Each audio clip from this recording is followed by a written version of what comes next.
আকাশে প্রচুর কালো মেঘ জমেছে। আর খুব ভালো হয়েছে।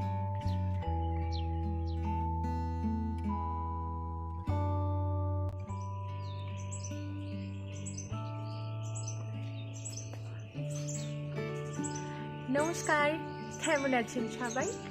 নিশ্চয় অনেক ভালো আছেন, আনন্দে আছেন এবং সুস্থ আছেন। আপনাদের প্রিয় পাহাড়ি শহর গ্যাংটক থেকে আমি শ্রেয়া একটি বৃষ্টি ভেজা সকালের শুভেচ্ছা পাঠাচ্ছি। গত দুটি ভিডিওতে আমি দেখিয়েছিলাম আপনাদেরকে দক্ষিণ ভারতের রান্না। আর আমাদের বাড়িতে দক্ষিণ ভারতের রান্না হলেই নারকেল আসে, যেহেতু চাটনিটা বানাতে লাগে বা কিছু রান্নাতে নারকেলেরও ব্যবহার হয়, সেই জন্য তা খানিকটা নারকেল ফ্রিজে রয়ে গিয়েছিল। আর সাথে রয়েছে কিছুটা কলার থোড়। আমার শ্বশুরমশাই শাশুড়ি মায়েরা যখন এসেছিলেন গত সপ্তাহে, তখন ওনারা নিয়ে এসেছিলেন। তাই ভাবলাম যে থোড় আর নারকেল দিয়ে কিছু একটা করা যাক। তা থোড়ের সবজি খেয়েছি, সাথে থোড়ের যে পাতলা ডালটা হয় মুগ ডাল দিয়ে, সেটাও বানিয়ে খেয়েছি। তাই ভাবলাম আজকে একটু অন্য কিছু করা যাক। তো আমাদের ওপরেই রয়েছেন রাজস্থানের প্রতিবেশী, তো ওনারা এক রকমের ডাল খান। সেই ডালটা প্রায়ই মানে সপ্তাহে ধরুন 4 দিন 5 দিন ওনাদের বাড়িতে হয়, আমাদেরও ভীষণ পছন্দের। তাই ভাবলাম সেই ডালটার সাথে যদি এই থোড় আর নারকেলের কম্বিনেশনটা দেওয়া যায় তাহলে কীরকম লাগতে পারে। আর সেই ভাবনা থেকেই আজকে আমরা বানাবো রাজস্থানী আর আমাদের বাঙালিদের একটা ডালের মিক্স। চলুন রান্নাঘরের দিকে যাওয়া যাক আর দেখা যাক কীরকমভাবে ডালটা বানাচ্ছি।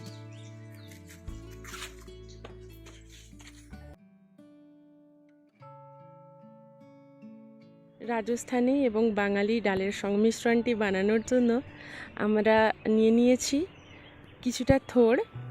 কলার থোড়কে কুচি কুচি করে কেটে নুন হলুদ দিয়ে মাখিয়ে রেখেছিলাম আধা ঘন্টার জন্য, তারপরে নিংড়ে ওর জলটা ফেলে দিয়েছি। আর নিয়েছি নারকেল কুচি।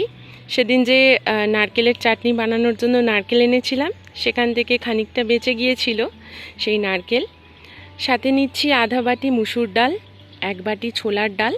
আর এই ডালটা বানানোর জন্য একটা বাটা মশলার প্রয়োজন লাগবে, তাই নিয়েছি ছোট্ট একটা টমেটো, 2টো কাঁচা লঙ্কা আর আদা। আপনারা যদি অথেন্টিক ওয়েতে রাজস্থানি ডালটা বানাতে চান, সেই জন্য আপনারা এই থোড় এবং নারকেলটা বাদ দিয়ে একদম সেম প্রসেস ফলো করবেন।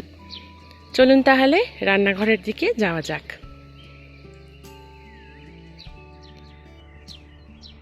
আমি ভিডিও বানাচ্ছিলাম, দেখি এই কাকটা সামনের গাছটা থেকে উড়ে এসে হাজির। ও ভাবছে এই থালার মধ্যে বোধহয় ওর জন্য কোনো খাবার রয়েছে। এর মধ্যে তোমার যোগ্য কোনো খাবার নেই, আমি পরে দেবো, কেমন? ও ধীরে ধীরে আসার চেষ্টা করছে এইদিকে।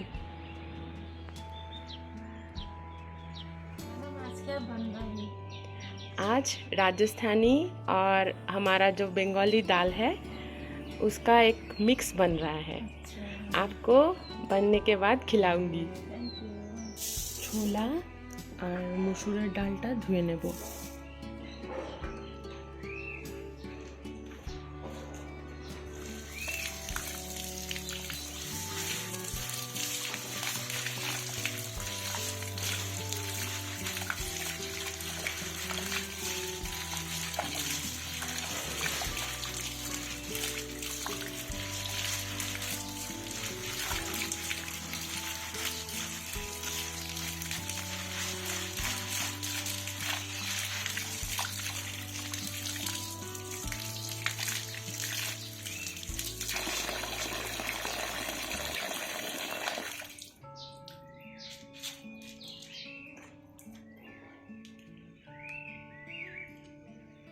কুকারের মধ্যে এবারে ডালটা সেদ্ধ হতে দেব।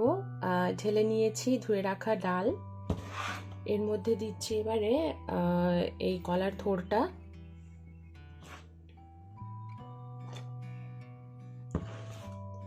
এর মধ্যে দিচ্ছি নারকেলের কুচি,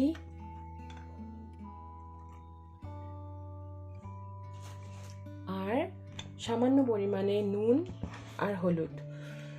নুন যেহেতু এই থোড়ের মধ্যেও ছিল, তাই একটু পরিমাণটা বুঝে দিয়ে দিচ্ছি। সামান্য একটু হলুদ দিলাম,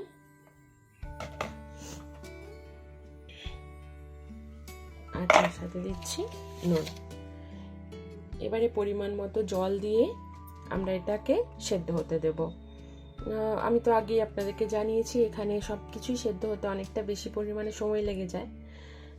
আমি তাও এমনি নর্মালি যে ছোলার ডাল হয়, যখন একদম প্লেন ওয়েতে এই রাজস্থানি ডালটা বানাই তখন আমার মোটামুটি 4 থেকে 5টা সিটি লাগে, কখনো বেশিও লাগে।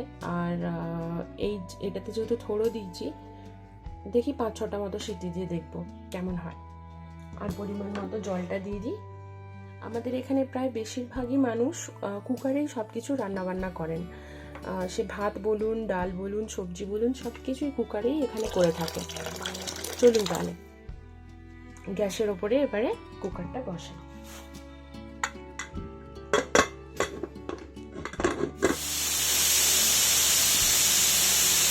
ডালটা যতক্ষণে সেদ্ধ হচ্ছে আমি ততক্ষণে মশলাটা বেটে নিই। একটা যে টমেটো নিয়েছিলাম সেটা কেটে নিয়েছি, এর মধ্যে দিচ্ছি 2টো কাঁচা লঙ্কা, আর দিচ্ছি অল্প একটু পরিমাণে আদা। আপনারা এই রান্নাটা নিরামিষের দিনে বানাতে পারেন বা সাধারণ দিনেও বানাতে পারেন, খুবই ভালো খেতে লাগে। আমরা তো মাঝে মধ্যে এই ডালটা বানিয়ে খাই, কখনো ভাতের সাথে, কখনো রুটির সাথে। আর এখানকার রাজস্থানী মানুষদেরকে আমি দেখেছি ওনারা বেশিরভাগ সময় রুটি খান এবং রুটির সাথে বেশি আইটেম ওনারা রান্না করেন না। ধরুন ডাল দিয়ে কখনো রুটি খেলেন, কখনো দই দিয়ে রুটি খেলেন, বা একটা সবজি দিয়ে রুটি। ওনাদের খাদ্যাভ্যাসটা এরকমই। তো ওনারা এই ডালটাকে একটু ভালো করে বানান, তার সাথে ওনারা এই রুটিটা খান। টেস্টটা হয়ে গিয়েছে। বাইরে কি পরিমাণে বৃষ্টি শুরু হয়েছে, একটু আগেই দেখলাম হালকা রোদ উঠেছিল। জামা কাপড়গুলো মেলে এসেছি, ওগুলো সব নিয়ে আসি আবার। কি হচ্ছে মা? পটি পাচ্ছে? আচ্ছা দাঁড়াও, বেলুন পরে নেবে, আগে পটি করে নাও। ডালটা সেদ্ধ হয়ে গিয়েছে, উপরে ভেসে উঠেছে সব নারকেল আর ওই কলার থোড়টা। একদম ভালো করে আপনারা সেদ্ধ করবেন যাতে ডালটা একদম গলেই যায় প্রায়। চলুন এইবারে তড়কা দিই।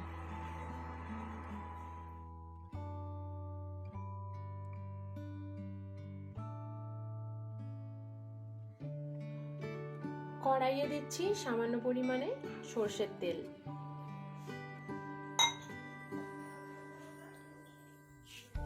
মিঠাই বাইরে অলরেডি রথ টানা শুরু করে দিয়েছে, রথের চাকার আওয়াজ আসছে। রথ এখনো দেরি আছে, তাও ওর একেবারে ধৈর্য ধরছে না। তেলটা গরম হয়ে গেলে পরে এর মধ্যে দেব ফোড়নে গোটা জিরে। দিচ্ছি 1 চামচ পরিমাণে গোটা জিরে।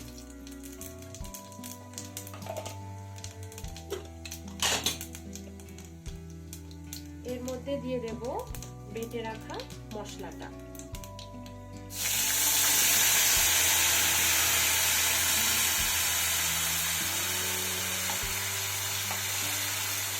এবারে মশলাটাকে ভালো করে কষতে থাকবো।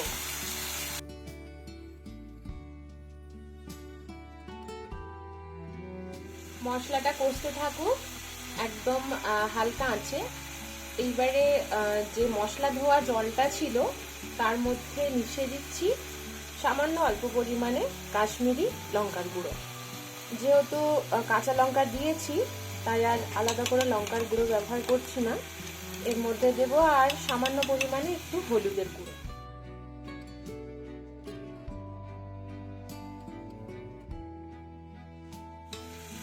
এই মশলার বাটি ধোয়া জলটাতে দিলে কিন্তু দেখি রান্নার টেস্ট একটু বেশি ভালো হয়। মশলা থেকে তেল ছাড়তে শুরু করে দিয়েছে। हाँ दीदी, नहीं बंद नहीं हो रहा है दीदी, मैंने बंद किया, उसका आवाज आ रहा था ना इसीलिए। मैं अभी चला दूंगी दीदी। এবারে এর মধ্যে মিশিয়ে দেব আমাদের ডালটা। এর মধ্যে আর কোনো মশলা লাগবে না, শুধুমাত্র এই মশলা বাটা মশলাতে আর হলুদ আর লঙ্কা গুঁড়োতেই হয়ে যাবে। যেহেতু থোড়টা একটু কষা স্বাদের, সেই জন্য ডালটা ব্যালেন্স করার জন্য সামান্য একটু চিনি দিচ্ছি। চিনিটা অপশনাল, না দিলেও অসুবিধা নেই। এই পর্যায়ে মিশিয়ে দিচ্ছি 1 চামচের কম ঘি।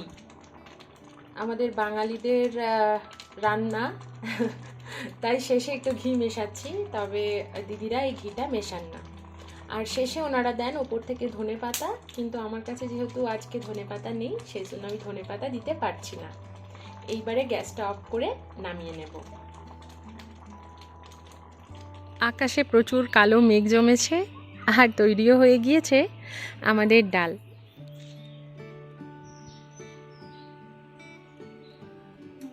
टेस्टी है। तो कौन सा दाल बनाया आपने? ये दीदी वो चना दाल और मसूर दाल मिला के है। बहुत टेस्टी लग रहा है। हाँ, 1 चम्मच उससे खाइए, मतलब नॉर्मल खाइए, खा के बताना। खूब टेस्टी। मैं तो कभी नहीं खाया था ऐसे।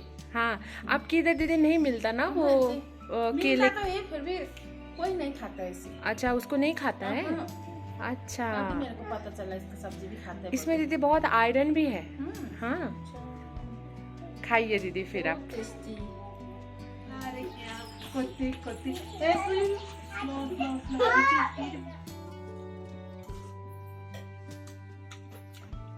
খুব ভালো হয়েছে। কবে বানাচ্ছেন তাহলে এই ডালটা? আর বানানোর পরে কিন্তু আমাকে অবশ্যই জানাবেন কেমন হয়েছিল খেতে। আপনাদের মূল্যবান মন্তব্যের জন্য আমি অপেক্ষায় থাকব। ভিডিওটি দেখার জন্য অসংখ্য ধন্যবাদ। সবাই খুব ভালো থাকবেন, সুস্থ থাকবেন। ওহো, শেষ করার আগে একটা কথা বলতেই তো ভুলে গেলাম। রাজস্থানের দিদিদেরকে আমি ডালটা দিয়েছি, তো ওনাদের ভীষণ পছন্দ হয়েছে ডালটা। আর কথায় কথায় দিদি বললেন যে শ্রেয়া, তুমি তো আমাদের যে করলার একটা রেসিপি হয় সেটা খেয়ে বলেছিলে আমাদের মানে তোমাদের ওইদিকে এই করলাটা তো তৈরি হয় না।